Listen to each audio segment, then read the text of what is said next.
that sounds lovely. That was the Japanese grand on Numa X Piano GT.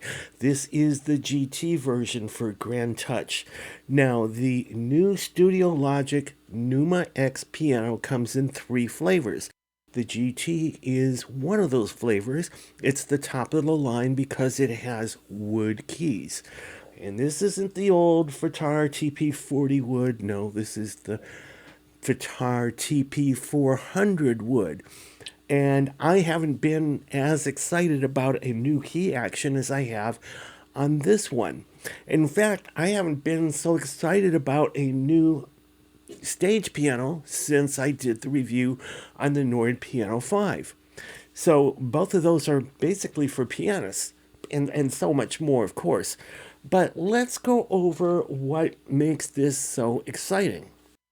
And like I mentioned, this comes in 3 versions. The GT version is with wooden keys, and it is so cool. It has escapement, aftertouch, triple sensor technology, and ivory feel. And I gotta say, I really love playing this thing. Now, the other 2 flavors, it's another 88 key and a 73 key version. Both of those have the new Fritar TP110 key action in it. Now, the TP100 was a pretty decent key action, but the TP110 is a brand new one. It replaces the 100. It's supposed to be so much better. I cannot vouch for it because I haven't tried it yet. I wanted to try the Numa GT version, the Grand Touch, and I am so glad I did. Now, what's cool about this is the key action settings here. And like I said in every video, one of the first things I do is I go in and I change the key action setting or the velocity setting or the touch setting, whatever you want to call it, so that I have a softer touch. That's what I like. A lot of people like a harder touch. Now, the settings here are soft, medium, hard, and fixed. And I know it doesn't sound like a lot of settings, but when you go into those settings, there's another setting where you have keyboard sensitivity control. So, for example, I don't want completely soft and I don't want medium. I want something in the middle. So I would choose soft and basically decrease the sensitivity, or I would choose medium and increase the sensitivity. So you have a ton of key settings available to you just because of that sensitivity setting. Once you choose your basic, soft, medium, or hard, you go ahead and fine tune it with the sensitivity setting. Well, let me show you what I'm talking about. We go to the global settings here, okay? And let's go down to velocity curve. And I have it set for soft. You can set it for normal or hard or fixed. I like to go to soft. Then you go down to keyboard sensitivity. I have mine down to -8%. So you can go from -25 to +25. I like to keep mine over at -8. This is the perfect setting for me. So if you go ahead and choose your velocity curve and adjust the keyboard sensitivity, you can make this thing perfect. They even have an adjustment for the difference in how it feels between the black and the white keys. How cool is that? Okay, so now let's go into some physical stuff first. The dimensions on this, we've got 50.4 inches in length, 12.2 inches in depth, and 4.8 inches in height. Now, because this is wooden keys, and again, and all models are like this, is a metal case with solid wood side panels. It's really first class. You don't have to worry about this. The case is going to protect it. The other 2 flavors, the 88 key and the 73, both with the Fritar TP110 action. The dimensions on the 88 key is almost the same as on the GT. In fact, it's identical except for the length. The length on the 88 key one would be 49.8 inches as opposed to 50.4. Everything else is the same. And the 73 key, of course, is going to be shorter, and that's going to come in at 41.4 inches. Everything else is the same.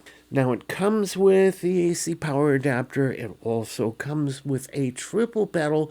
The triple pedal looks a lot like the same triple pedal that Nord uses for their piano series. Now, let's talk about weight. 48.5 pounds, which is not bad for wooden keys, a metal case, and wood side panels. Not bad at all. That's the GT version, the Grand Touch. And that Fatar TP400W is so good. You'll also find that on some other high-end keyboards like the Decibel S9 and the Decibel Mini Grand. That's how good that key action is, that it's been incorporated into those models as well.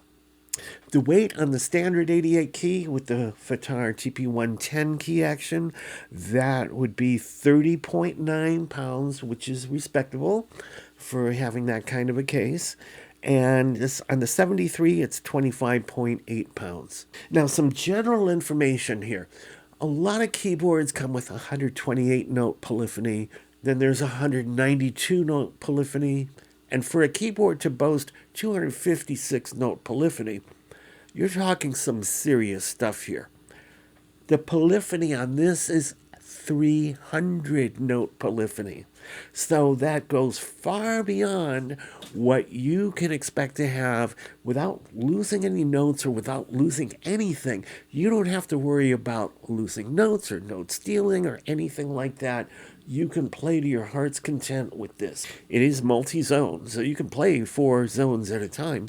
Now, there's over 200 presets in here and 250 user locations, 4 zones, and those zones are assignable either to internal sounds or external MIDI.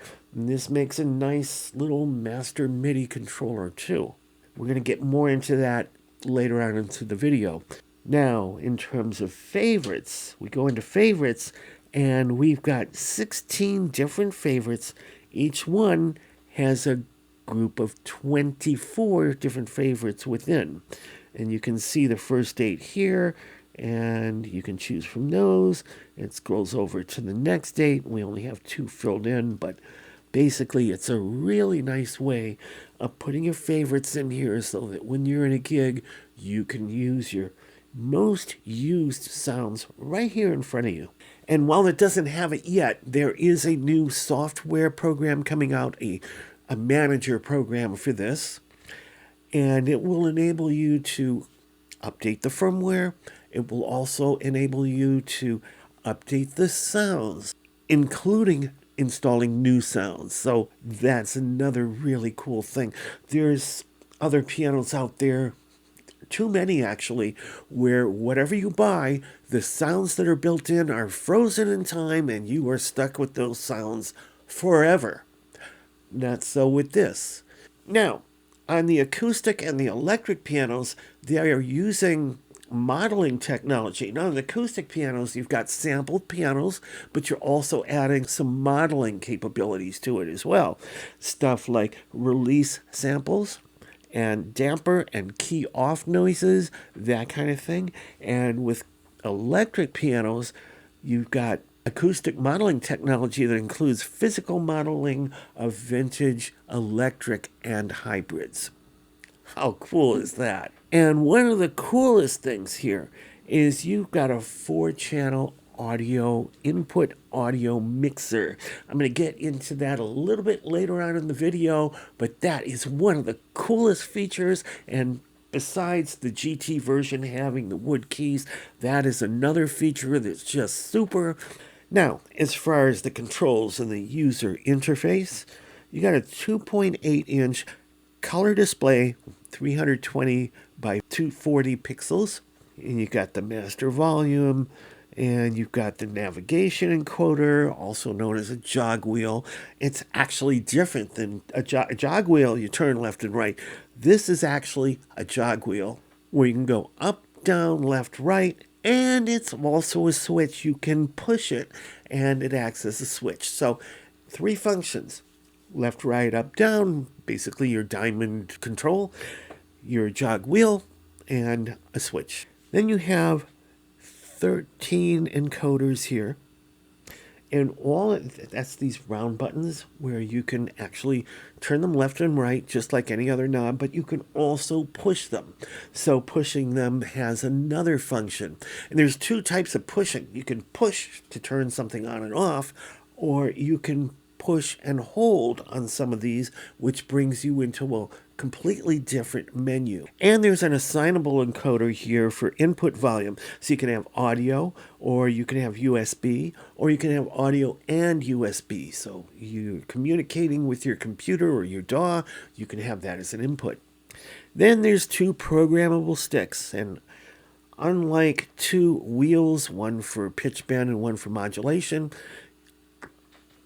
you have one that goes left and right, and the other one you can go up, down, left, right. So it can act just like a pitch bend wheel. Now stick one, it is springed. So wherever position you take it to, when you let go, it's going to snap back right to the initial starting point. And with stick 2, it's not springed, so basically you can move it to wherever you want and it stays there. So there's a lot of stuff here that you can do, especially when it comes to programmability. Everything here is programmable. All right, so now we've covered those. Let's go ahead and start with the back panel and show you how powerful this is just by looking at the back panel alone. Now everything is labeled right here on top, so if you're hooking something up, you don't really need to go to the back of the unit and put a flashlight in and take a look at where things are being plugged in. Everything is clearly labeled on top, so you can just take whatever it is you're plugging in and plug it in. So starting from left to right, from sitting at the keyboard, first you have your USB-A connector. This will allow you to hook this up to a computer so that you can use a DAW or any other thing like that. Then you have your two standard legacy 5-pin DIN MIDI in and MIDI out, which is so cool. There's too many keyboards that are leaving that out. Then there's a 1/4-inch stereo TRS headphone jack. Next to that is your standard left and right 1/4-inch line outputs. Just like all other line outputs on most keyboards, if you just hook up the left one, you're getting a summary of left and right into a mono signal, ideal for feeding into your PA for a live performance, or use both. You get a separate left and right signal. You can send this to your mixer or recorder or PA or front of house or wherever. Now, here's the cool thing. There are 4 1/4-inch inputs here. Audio interface, basically. It has a built-in audio interface, built-in mixer for all 4 of these. Now, it can take line input, mic input, but here's the downside. I wish it would have been a combo jack for each of these where you have XLR and 1/4-inch, because microphones, professional mics, are always XLR. This is just 1/4-inch. So I have an XLR microphone, and let me just show you what I did here. Okay. We can see this is an XLR connection, and this is a 1/4-inch connection. So I have an XLR to 1/4-inch adapter that I've used here. Another example of how easy it is to hook things up without going to the back, shining a flashlight, and looking for where the jacks are. So I'm going to get to this in more detail a little bit later in the video.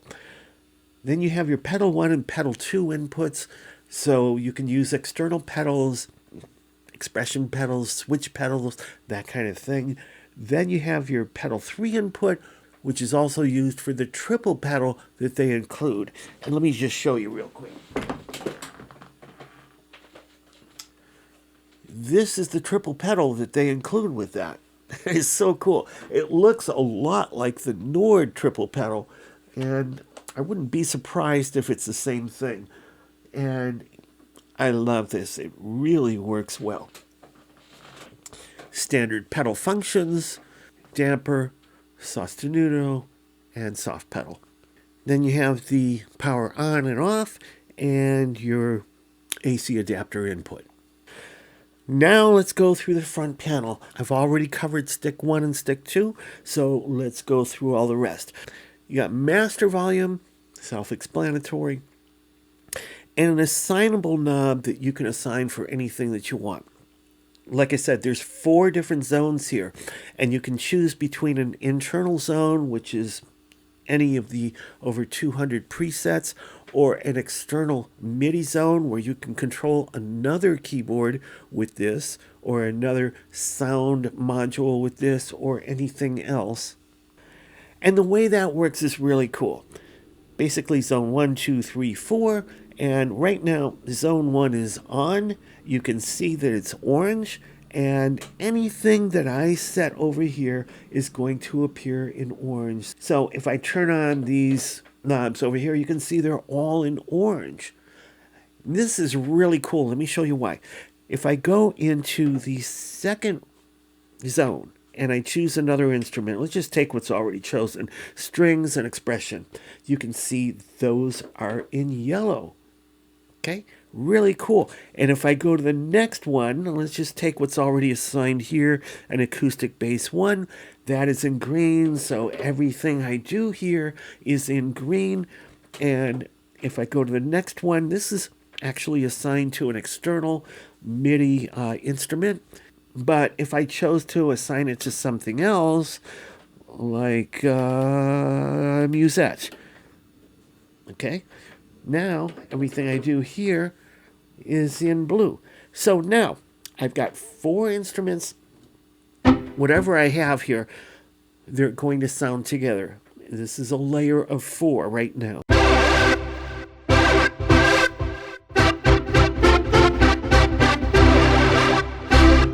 Not exactly something that appeals to me, but just for purposes of demonstration, this button over here on the bottom, you choose this for whichever you want the focus to be on. So if I want the focus to be on instrument 1, which is German Grand, I press this. That is in orange, and everything I'm doing is also in orange. If I want the focus to be on the second instrument, which is the strings expression, that's yellow, and everything I'm doing here is in yellow. So you cannot make a mistake like you can easily make on other instruments. If I want to go ahead and adjust 4, which is the musette, I press that one to give it the focus. I know I'm good because this blue color matches all the blue colors over here. So I know I cannot lose track of anything I'm doing. It's so cool. Blue in the display, blue over here, okay? And you can just turn things off just as easily by pressing them. The focus is on number 1, the German Grand Piano. So again, press it once, I've turned it off, I've muted it. If I press and hold, I've soloed it.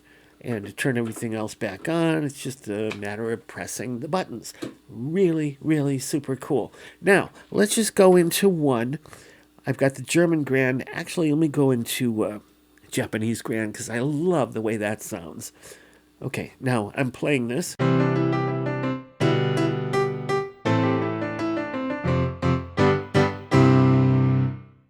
Okay, and if you look over here on this side, you'll see this kind of chart or graph, whatever. If I press that, I've got EQ, and that is specific to that channel, and these 4 buttons now act as my EQ. I can do my low gain here,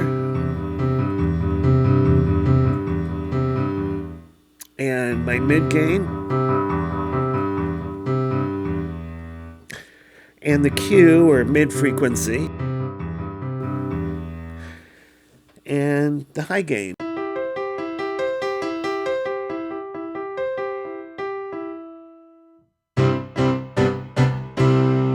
So I have EQ very accessible to me, just the touch of a button. So let's get out of that. Then over here, this gear, is basically system settings. If I press that, we left off with the keyboard sensitivity that I showed you. But if I go up to the top, and let's just exit briefly. Now, I press this gear again.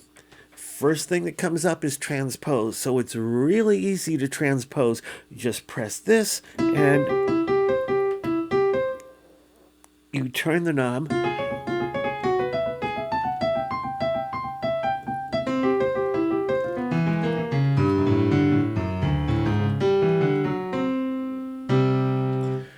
So real easy. And the other things here while we're in the system category, tuning 440 hertz, local control on or off, common channel, program channel, and so on and so forth. Aftertouch, velocity curve, we've already covered that. Velocity fixed, keyboard sensitivity, we've covered that. And then the pitch bend and modulation sticks over here. And the pedal types. So let's get out of that. And this side over here is for navigation. Basically, you've got a check mark. So if you make a change, you press check mark and it accepts the change. If you make a change and you think, oh, no, I don't want to make that change after all, you press the X, it cancels the change, and you're back to the menu previous to that. The 4 just means you want this display of 4. So if you go off into something like this, you come back to the 4. Now, speaking of this jog wheel, like I said, you can go up, down, left, right. You can turn it left or right, and you can push it. And if you look over here, you'll see that it shows here, if you move this to the right, you can have control of the key range. And this is where if you press split, you can set your split points and all that kind of stuff. So when you have all 4 going, you can assign each one of those zones to a specific section of the keyboard if you want. You can overlap it. You can do all kinds of things. Very, very cool. And it shows if I go to the left, I'm at home, just like I was before. But let's not do that. Let's go to the right. Now we have Insert Effects A control. And there's equalizer, distortion, so on and so forth. Effects B, where we've got auto pan, phaser pad, chorus 1. We're not limited to that. There's a whole bunch of stuff here. You've got 8 independent insert effects, 2 for each zone. Go here. Now you got master delay to the next one, master reverb with all kinds of program settings here. And that's it for that. So let's press this to get back to the 4 instrument display. And then we have our sound banks. And this is broken up into categories. There's actually 8 different categories here. Acoustic piano, electric piano, keys, bass guitar, organ, synth, orchestra, and other. So I'm in acoustic piano right now, and then I can go ahead and use this jog wheel to change.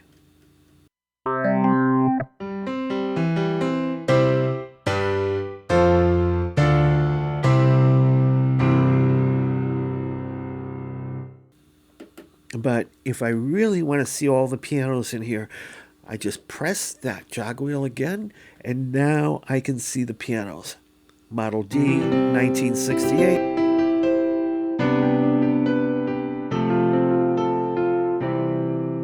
Model D, 1963.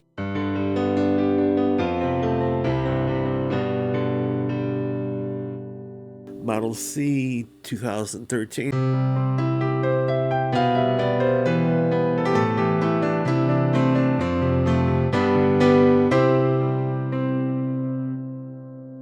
Model F 2000.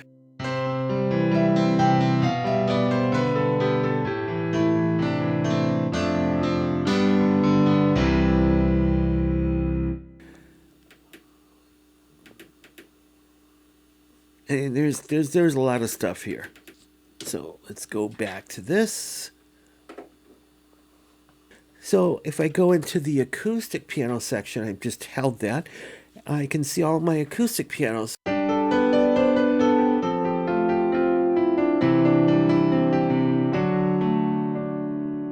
That's the German piano. Then there's the Japanese.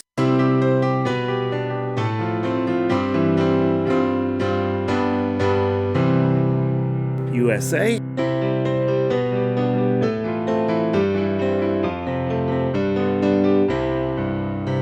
Italian.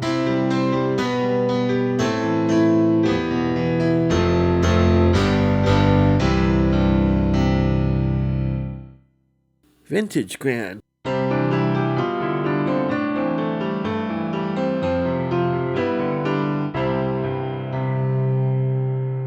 Austrian grand.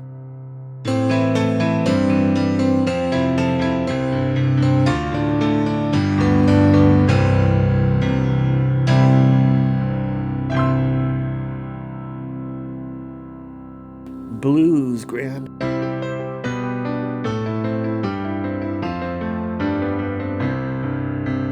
Pop grand.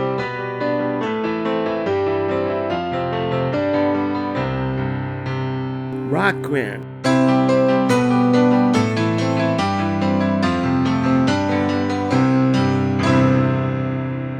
Upright.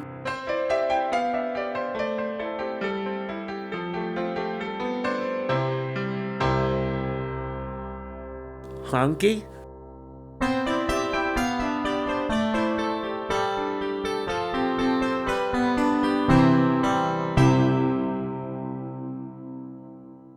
Saloon.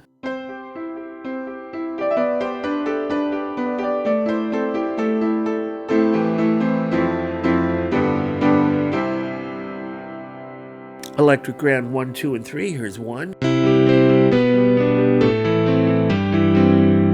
2. And 3.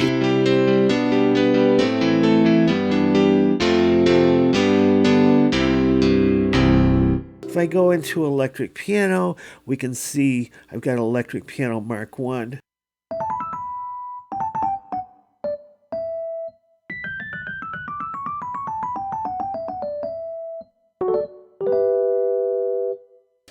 And here's another one suitable for that.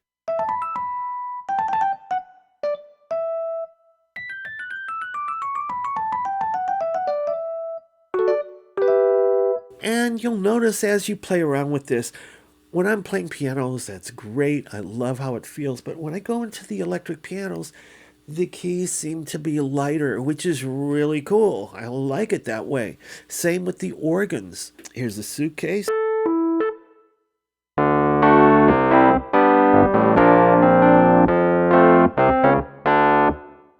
There's a lot of stuff here. You go into keys, and you got clavs.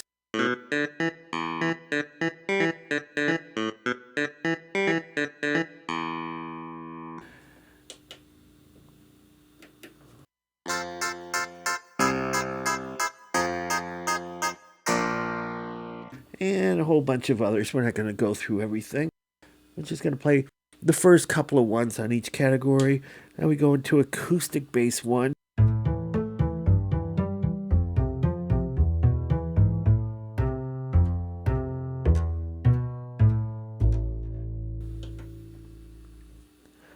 Two.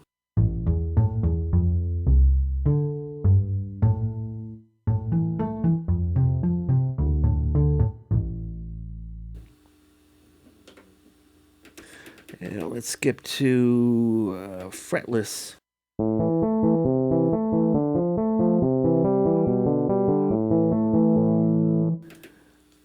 And pick bass.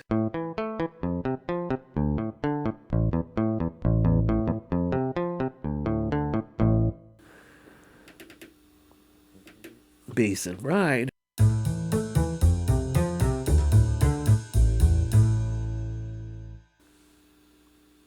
And let's go into organ.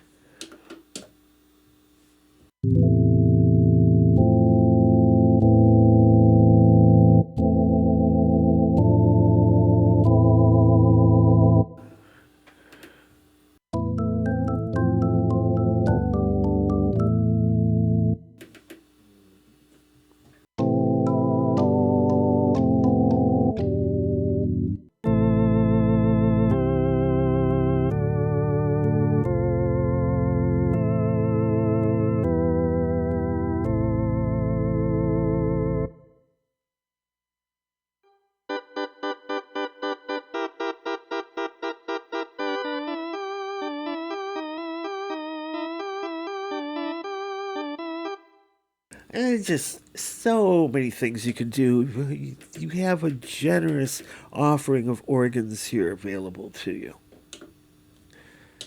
Synths.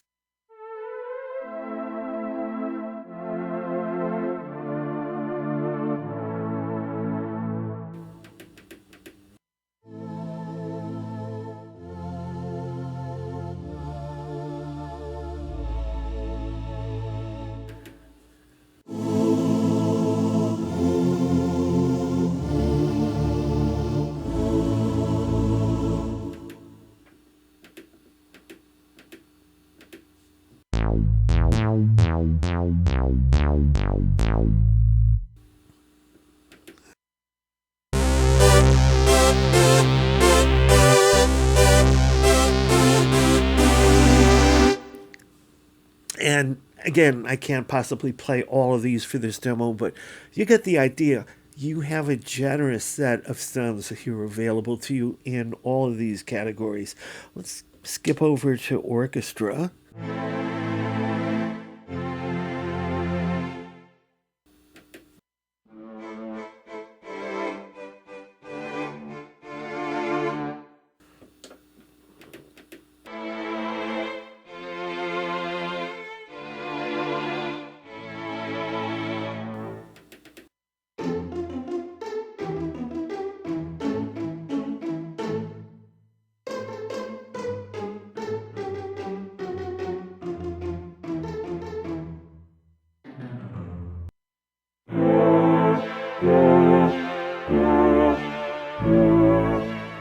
And let's go over to the other category.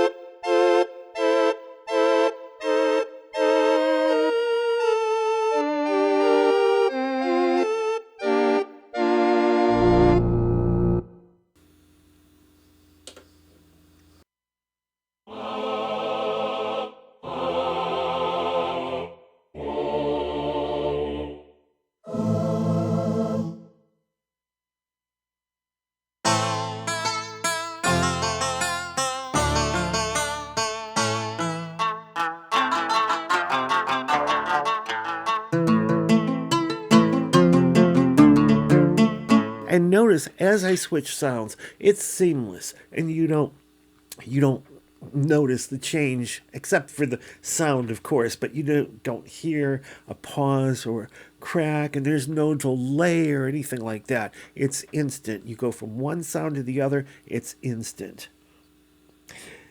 And the last one is MIDI. So this is how you get to your external MIDIs. So in the four zones, they can be any combination of external sounds or internal sounds.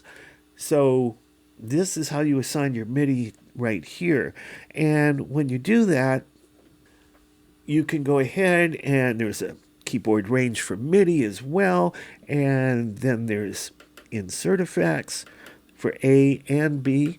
There's master delay, there's master reverb, all of this stuff basically just for MIDI. And then over here, you've got your insert effects for A and B and your master effects for A and B, delay and reverb, which is really cool and it's really easy to use. So let me show you how to do this. And we hold this, it turns it on, and then you'll see that there's 3 parameters over here. And this switch shows you which one of the parameters that you're adjusting. Okay, so once you get to that parameter, you go ahead and make your adjustments. And of course, if I turn it on, then you'll see it even better. So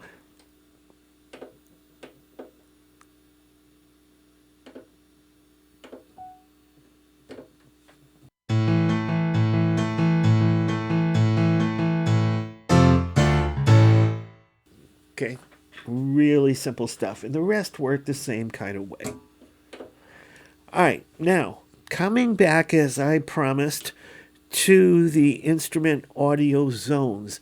Now, you can hook this up as line inputs or microphone inputs. And again, if you're using a microphone, you're going to need that adapter I showed you earlier for XLR to 1/4 inch.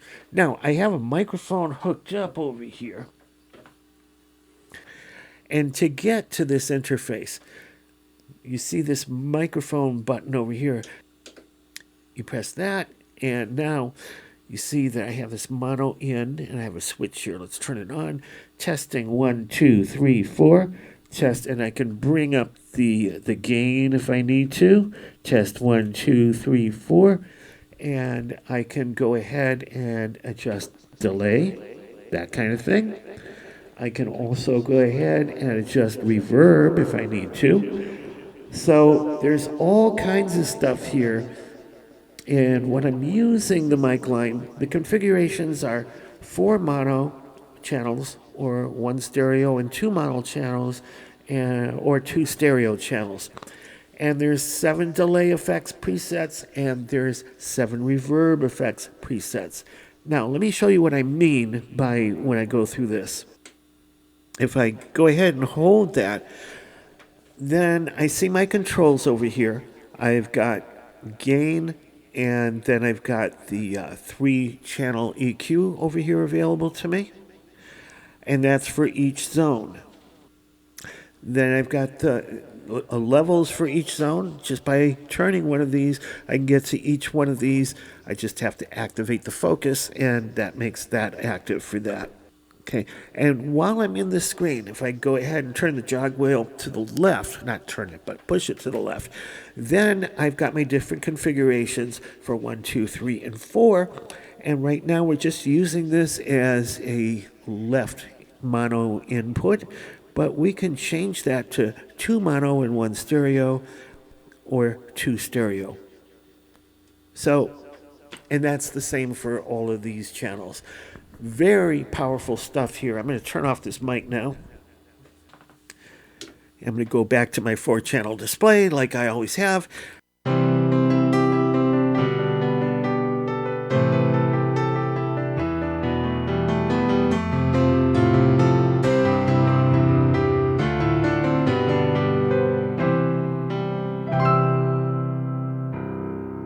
I just love the piano and the touch of this grand touch.